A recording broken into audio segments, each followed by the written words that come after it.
لباس کیا کرتا ہے؟ عیب چھپاتا ہے. لباس کیا کرتا ہے؟ خوبصورت بناتا ہے. تو اس رشتے کو خوبصورت بنانا ہے بیوی خاوند کے لیے، خاوند بیوی کے لیے. کس طرح یہ رشتہ خوبصورت بنے گا؟ اچھے اخلاق کے ساتھ. اچھے اخلاق کے ساتھ. اگر گھر والوں کے اخلاق اچھے ہوں، وہ بچی ساس سسر کو ماں باپ بنا لے، ساس سسر بچی کو ماں باپ بنا لیں، خاوند بیوی کو ہتھیلی کا چھالا بنا لے، بیوی خاوند کو ہتھیلی کا چھالا بنا لے. میں قربان جاؤں اپنے نبی پر. ساری کائنات کو نور ایمان دینے والی ہستی، اور حضرت عائشہ رضی اللہ عنہ کو لقمے بنا کے کھلا رہے ہیں. کمال. حضرت عائشہ رضی اللہ تعالیٰ عنہ وہ بڑی بڑی بوٹیاں ہوتی تھیں نا، وہ اٹھا کے ایسے نوچتیں اور پھر رکھ دیتیں، روٹی کا ٹکڑا اٹھاتیں. میرے نبی وہی بوٹی اٹھاتے جہاں حضرت عائشہ نے نوچا ہوتا تھا، وہیں دکھا کے کرتے تھے، ان کی محبت کو لینے کے لیے اور ہمیں سکھانے کے. تو حضرت عائشہ رضی اللہ تعالیٰ عنہ گلاس اٹھاتی اور یہ پیا، یہ رکھا. میرے نبی اٹھاتے اور جہاں حضرت عائشہ کے ہونٹ لگے ہوتے تھے وہاں ہونٹ رکھ کے. یہ زندگی سکھائی ہے. یا عائشو، کیا محبت سے بولا عائشہ نے، یا عائشو یا حمیراء، عائشہ آؤ دوڑ لگائیں. عائشہ مجھے پتہ چل جاتا جب تو میرے اوپر ناراض ہوتی ہے. حضرت عائشہ نے کہا وہ کیسے؟ کہ جب تو میرے اوپر ناراض ہوتی ہے نا تو یہ نہیں کہتی مجھے رب محمد کی قسم، تو کہتی مجھے رب ابراہیم کی قسم.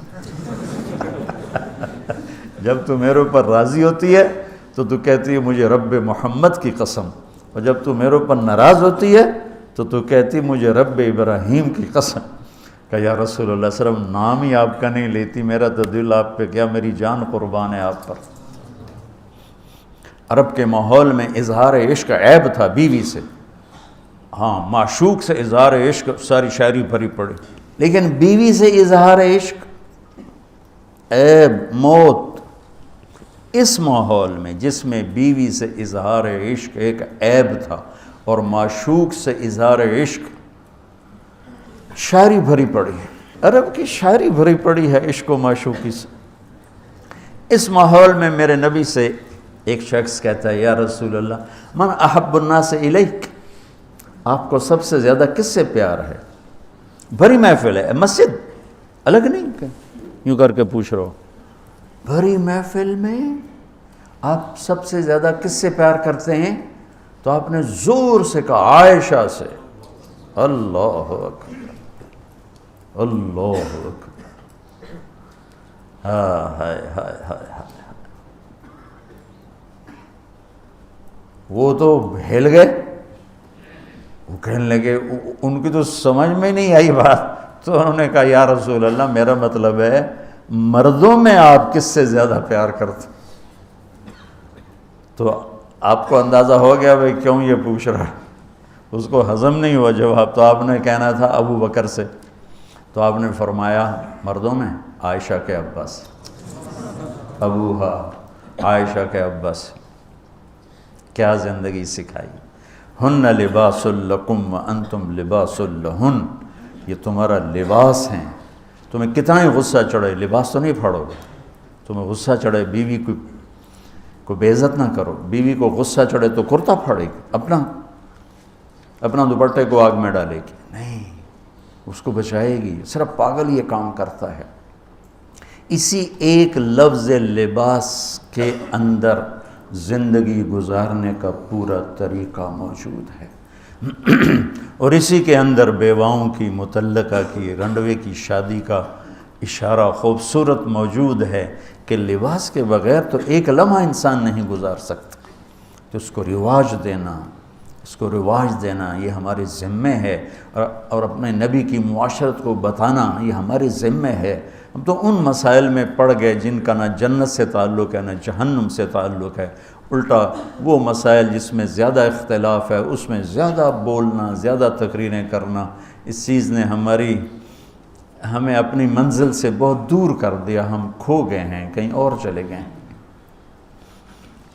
تو اس عرب کے ماحول میں میرے نبی نے لباس بنا کے دکھایا. صفیہ رضی اللہ تعالیٰ عنہ چھوٹے قد کی تھیں, اونٹ پہ سواری کے لیے وہ خود نہیں کر سکتی تھی, آپ نے اپنا گھٹنا آگے کر دیا. حضرت صفیہ نے آپ کے گھٹنے پر پاؤں رکھا اور اس کو زینہ بنا کے آپ نے ان کو اوپر چڑھایا, زینہ بنا کے.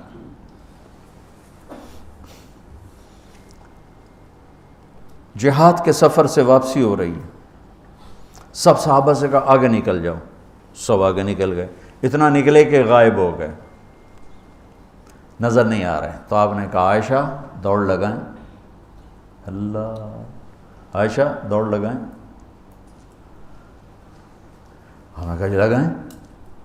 تو حضرت عائشہ فرماتی ہیں میں نے دوڑ لگائی, میں آگے نکل گئی, آپ پیچھے رہ گئے. کچھ سال گزر گئے, جہاد کے سفر سے واپسی ہو رہی, آپ نے کہا عائشہ دوڑ لگائیں, میں نے کہا جی لگائیں. ہم نے کہا چلو بھائی آگے چلے جاؤ, سب آگے چلے گئے, غائب ہو گئے. تو کہنے لگے میں نے دوڑ لگائی, میں موٹی ہو گئی تھی, میں پیچھے رہ گئی, آپ آگے نکل گئے. تو آپ نے کہا حاضی بتلک, اب ہمارا تیرا حساب برابر ہو گیا. آپ بچوں زندگی تو پڑھو کہ تمہارے نبی نے کیا خوبصورت زندگی گزاری ہے. ایک صحابی کہتے ہیں دائم الفکرہ متواصل الاحزان, کیسے تھے ہمارے نبی؟ تو وہ جواب دیتے ہیں بڑے غمگین, بڑے فکر مند. ٹھیک ہو, یہی سوال ایک شخص حضرت عائشہ سے کرتا ہے کیسے تھے ہمارے نبی؟ کہتی ہیں کان ضحاکن بسامن, بڑے ہنسنے والے, بڑے مسکرانے والے. ایک کہہ رہا ہے بڑے غمگین, بڑے فکر والے, ایک کہہ رہی ہیں بڑے ہنسنے والے, بڑے مسکرانے والے. یہ فرق کیوں ہے؟ ایک نے دیکھا ہے مسجد کے ماحول میں, وہاں نبوت کی ذمہ داری مقدم ہے اور اس کا احساس آپ پر وزن ڈال رہا ہے. اما عائشہ نے دیکھا مسکراتا ہنستا کہاں؟ گھر میں. گھر میں آپ مسکرانے والے ہیں, آپ ہنسنے والے ہیں, اور نبوت کی ذمہ داری ہے, درد بھی ہے, لیکن اس کو اندر چھپا لیا ہے. اب بیگم کو ہنس کے دکھا رہے ہیں, خوش ہو کے دکھا رہے ہیں, اور ان کے ساتھ لاڈ کر رہے ہیں, ان کے ساتھ پیار کر رہے ہیں. جہاد کا سفر ہے, جہاد کا, اور سفر کے لیے تیاری کا اعلان اور کوچ کا اعلان. حضرت عائشہ اونٹنی پہ بیٹھیں, گلے میں دیکھا ہار کوئی نہیں. کہا یا رسول اللہ میں تو نہیں جاؤں کہ میرا ہار گم ہو گیا, میرا ہار پہلے ڈھونڈوائیں. سارے لشکر کو ہار پہ لگا دیا. آپ کہتے تیرا دماغ خراب ہے, میں جہاد میں تیرے لاڈ اٹھاؤں اور تیرے ہار کے پیچھے میں سفر کینسل کروں؟ چلو چلو. آپ نے کہا چلو بھائی عائشہ کا ہار ڈھونڈو. سارے ہار ڈھونڈنے میں لگ گئے, سارے. یہ میں کہاں سے, کوئی میں فرضی کس سے بیان کر رہا ہوں؟ گھڑ گھڑ کے بیان کر رہا ہوں. تمہیں اپنے حبیب کی سیرت سے اٹھا کے دے رہا.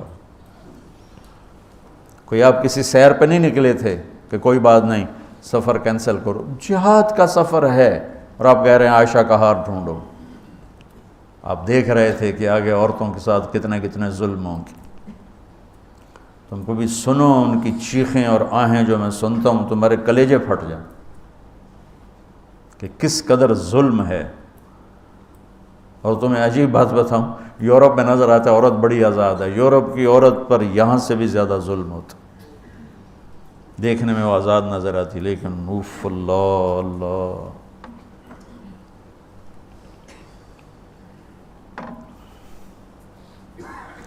شام ہو گئی تو قافلہ رک گیا. اب تو بھائی شام ہو گئی, ہار نہیں ملا. مغرب عشاء کے لیے تو پانی موجود تھا. اب عشاء پڑھنے کے بعد پانی ختم, چونکہ خیال تھا بھائی اگلی منزل پانی ہے تو وہاں جا کے نماز پڑھیں گے. تو اب پانی کوئی نہیں ہے, اور سب نے ابو بکر صدیق رضی اللہ تعالیٰ عنہ کو تانے دینے شروع کیے, تیری بیٹی کی وجہ سے اب فجر کی نماز کا کیا بنے گا, اب تو پانی کوئی نہیں, وضو کیسے کریں گے؟ تیمم کی آیت ابھی آئی نہیں ہے. تو حضرت ابو بکر صدیق کو غصہ چڑھا. وہ گئے اللہ کے نبی کے خیمے میں, وہ تو باب تھے, تو آگے اللہ کے نبی حضرت عائشہ کی گود میں سر رکھے سو رہے تھے, حضرت عائشہ یوں بیٹھی ہوئی تھی. تو اب کیا کریں, وہ سوئے ہوئے ہیں تو بول تو سکتے ہی نہیں. تب وہ چہرے سے ان کو ڈانٹ رہے ہیں.